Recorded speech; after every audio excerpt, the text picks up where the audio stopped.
I'm Mike Munro. Anyone watching 60 Minutes 30 years ago would have heard those words regularly.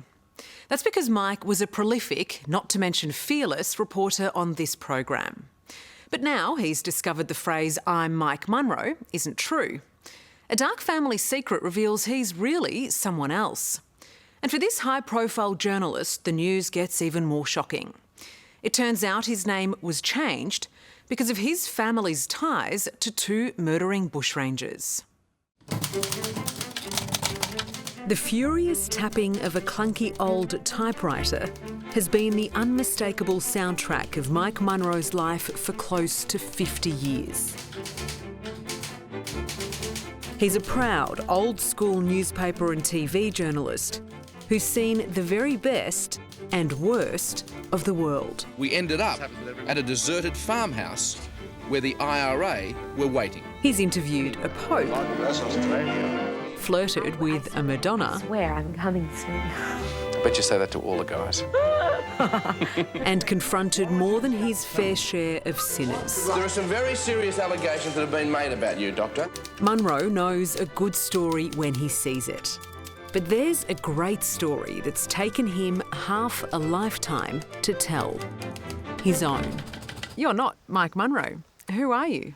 Well, my name was originally Kenneth, K-E-N-N-I-F-F, and I have two great uncles, one of whom was hanged in Boggo Road Jail for killing a policeman and a station manager, burning their bodies, breaking them up and leaving them in police saddlebags as bushrangers. I'm Mike Munro. I'm Mike Munro. I'm Michael Munro. Mike Munro would have been Mike Kenneth, if not for one of the most violent and shocking crimes in Australian history. And two of his relatives, Patrick and Jimmy Kenneth, are to blame. They were infamous cattle and horse thieves who graduated to murder and in doing so humiliated the rest of the Kenneth family. My grandfather was so ashamed of the history, he changed his name.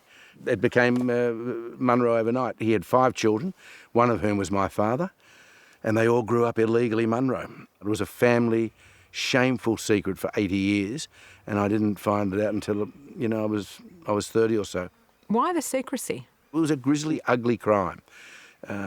So I suppose back then when you were so close to it, you really don't want to be associated with it, and you change your name and you forget it ever happened. Where are we right now? This is right in the heart of Kenneth country. It's a gruesome tale set in a spectacular location. Beautiful terrain, but really harsh. To survive out here in these harsh elements, you'd have had to know the land pretty well. Yeah. Back, as the 19th century turned into the 20th, the Kenneths roamed and ruled this land. They knew it backwards. They absolutely knew it backwards. 700 kilometres northwest of Brisbane, it's now the Carnarvon National Park. But back then, it was prime cattle country, which meant prime pickings for cattle thieves like the Kenneths. They could ride 100 miles, 160 k's in 24 hours. But the brothers' great flaw was being too good at their criminal craft. At the turn of the 20th century, their horse thieving and their cattle duffing was catching up with them, and things were becoming very difficult for the Kenneths. Yeah, that's right. And the pastorists were fed up with these two bushrangers who were knocking off all these horses and cattle, and they wanted to make an example of them, and the law was changing. It was closing in, and I think probably that was one of the moments where the Kenneths thought, right, it's war. Something had to give. So, Mike, this is the site where your ancestors turned into cold-blooded murderers.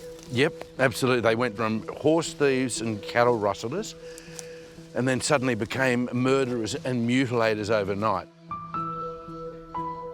It was Easter Sunday, 1902. Patrick and Jimmy Kenneth were hiding out at a remote camp known as Lethbridge's Pocket. They were here with their 2 younger brothers, Tom and John, and their father, Old Man Kenneth. It's hard to get into here. It's tucked away. This is why they loved it so much. You've got hills there, grasslands for the cattle. It's a great hiding spot. and perfect for murder. Fed up with the family's disregard for the law, the police had decided to arrest Jimmy. They arranged a posse. Constable George Doyle was in charge, helped by Albert Dalkey, the manager of a nearby station, and an Aboriginal tracker, Sam Johnson. And this was marked, the stake here marked the shooting spot. When basically out of here the posse came, the Kenneths were up here on this hill here and saw the posse, as they were always taught to do by their father, separated, went in different directions. Jimmy went this way towards the creek, and the policeman and the station manager caught Jimmy here. It seems the other Kenneths weren't going to give up Jimmy without a fight. 5 gunshots rang out. Constable Doyle and Albert Dalkey didn't stand a chance. But the police tracker, who was a few hundred metres away, managed to escape. Because he knew that his only protector, Constable George Doyle, may have been killed, and had he not got out of the area, he could have been killed next.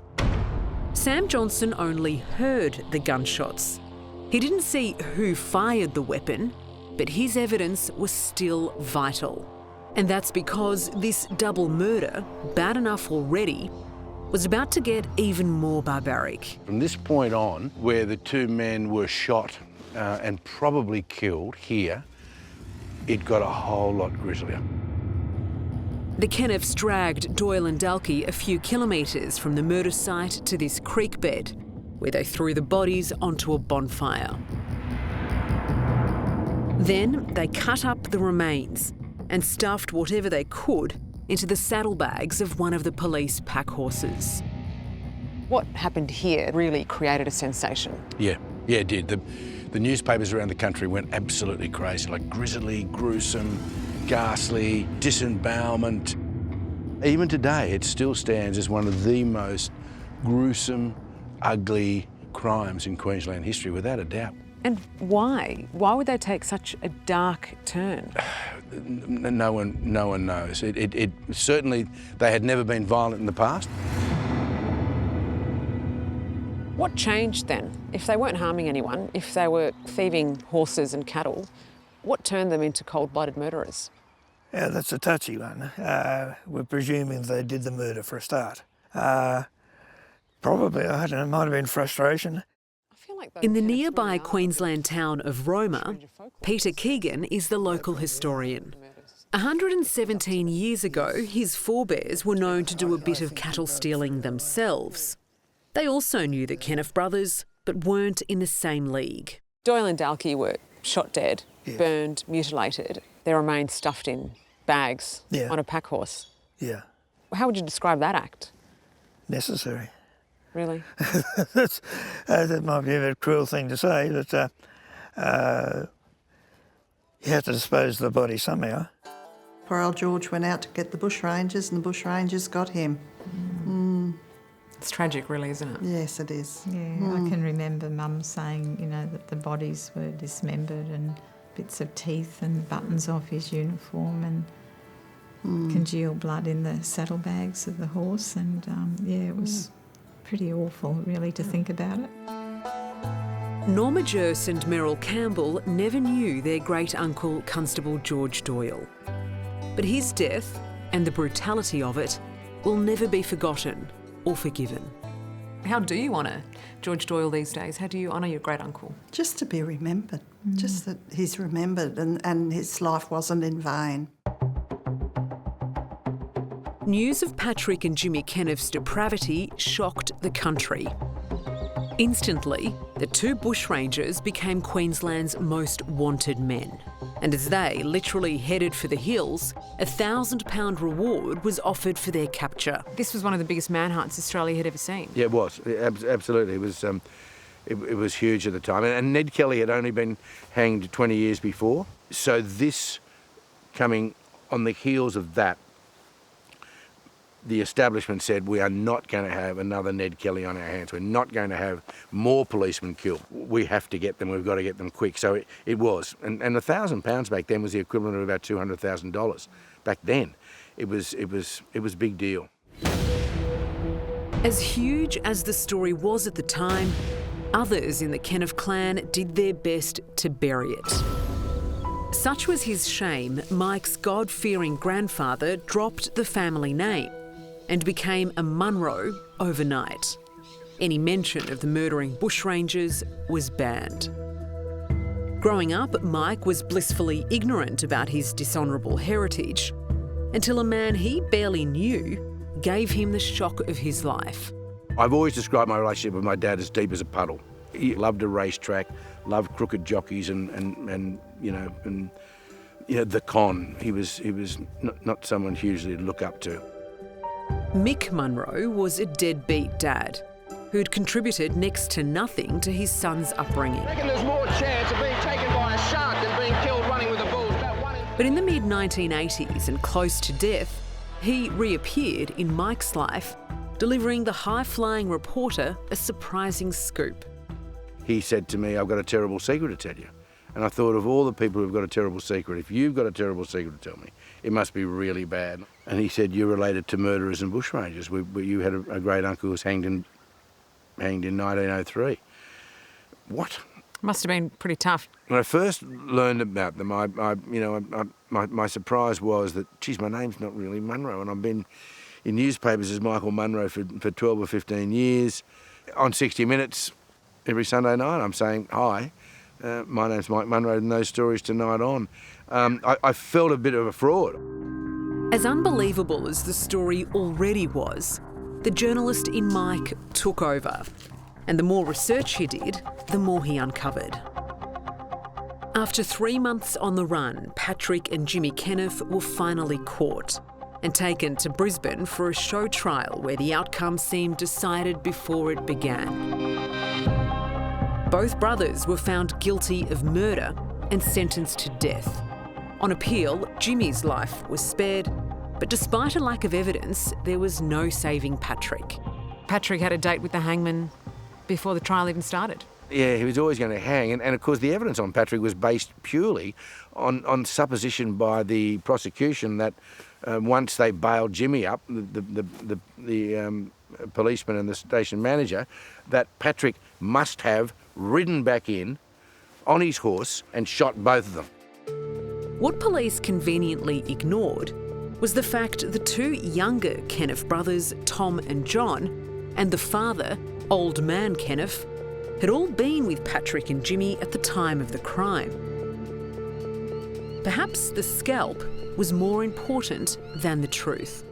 We know that Patrick Kenneth is buried here, but we don't know if Patrick Kenneth is guilty of the crime. No, we don't. Who should be buried here? I don't know, and we'll never know. That's, I guess, one of the great attractions of this whole story. It's an amazing whodunit. We will never know who actually pulled the trigger to kill Constable Doyle and Albert Dalkey. Do you think the Kenneths have been glorified? Well, I don't think they should have a headstone and be in a cemetery. Who pulled the trigger might be questioned, but what's not in doubt is that A. Kenneth was responsible. And while the murders happened a long time ago, it can't be forgotten 2 young men lost their lives. It happened, you have to accept it. Yeah, nothing any of us really could have done about it. No, that's right. And look, and at that point, let me say to you, on behalf of my family, my wayward family, I'm very sorry that these great uncles of mine did to, your wonderful great uncle, who was a decent man who loved being a policeman, who was born to be a policeman. Yeah, it happened a long time ago, and there's no animosity towards your family whatsoever, Mike. Thank you. When he started out in journalism, Mike Munro had no idea his own family would be the subject of his biggest story. So big, it's taken 30 years of research, a Foxtel documentary, and a soon-to-be-released book to tell. He's not proud of his murdering great-uncles, but he is proud of his work. I suppose you could say it might be an obsession. It's certainly a passion. And for a journalist, it's a great bloody story. It's not about glorifying it. Not about glorifying, no. And I've certainly tried very hard not to glorify the Kenneths in anything that I've done. Do you think there's still a bushranger gene? Are there remnants of a bushranger gene in any of the Kenneths these days? I bet there's a bushranger gene in me, that's for sure. So when you look back, do you think you could have ever been Mike Kenneth, or were you always Mike Munro? Mike Kenneth? Well, certainly I would not have been called Marilyn all through my school days. That would have helped if I was Mike Kenneth. Hello, I'm Sarah Abo. Thanks for watching. To keep up with the latest from 60 Minutes Australia, make sure you subscribe to our channel. You can also download the 9Now app for full episodes and other exclusive 60 Minutes content.